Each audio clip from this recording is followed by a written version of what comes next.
Il est vrai que le 3 mai de chaque année, le monde célèbre la journée mondiale de la liberté de la presse. Et dans la province du Tanganyika, cette journée ne passera pas inaperçue. Il y a plusieurs activités qu'on a eu à organiser ensemble avec tous les journalistes de la province du Tanganyika. Précisément à Kalemi, nous aurons 3 grandes activités. La première sera une marche de santé qui aura lieu le samedi 2 mai 2026.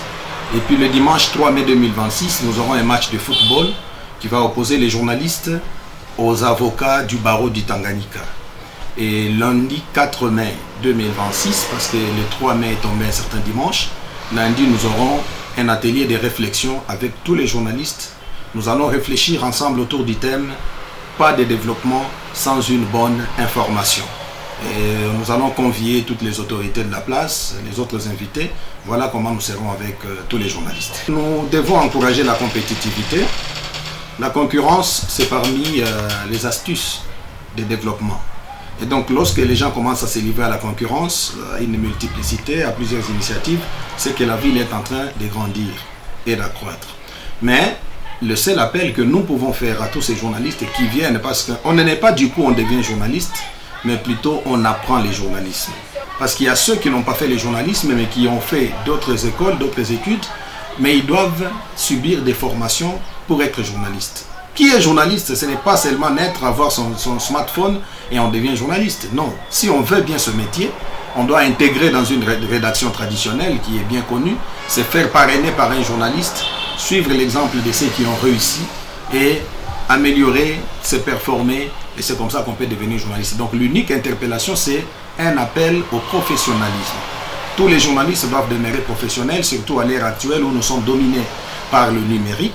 Il y a plusieurs médias en ligne qui naissent, il y a plusieurs communicateurs qui se disent aussi journalistes. Il est impossible qu'on puisse interdire aux gens de s'appeler ainsi. Ils peuvent s'appeler, mais la seule différence entre les vrais journalistes et eux, c'est au niveau de la formation, c'est au niveau du travail.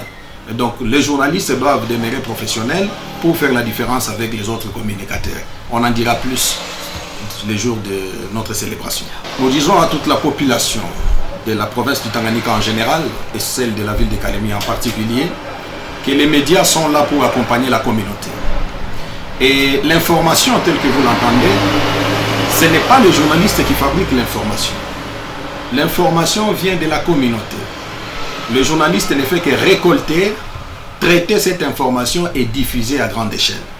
Et donc, nous demandons qu'il y ait la collaboration entre les journalistes et la communauté. Partout où il y a l'étincelle de l'information, appelons les journalistes pour creuser davantage. Laissons à donner des crédits, beaucoup de confiance aux réseaux sociaux, c'est-à-dire quelqu'un qui prend seulement une photo avec son téléphone et automatiquement vous dites voilà la bonne information. Non. L'internet, les réseaux sociaux aujourd'hui sont remplis de bêtises, de la mésinformation, de la désinformation et de la malinformation. La très bonne information, on ne la trouve que chez les journalistes professionnels.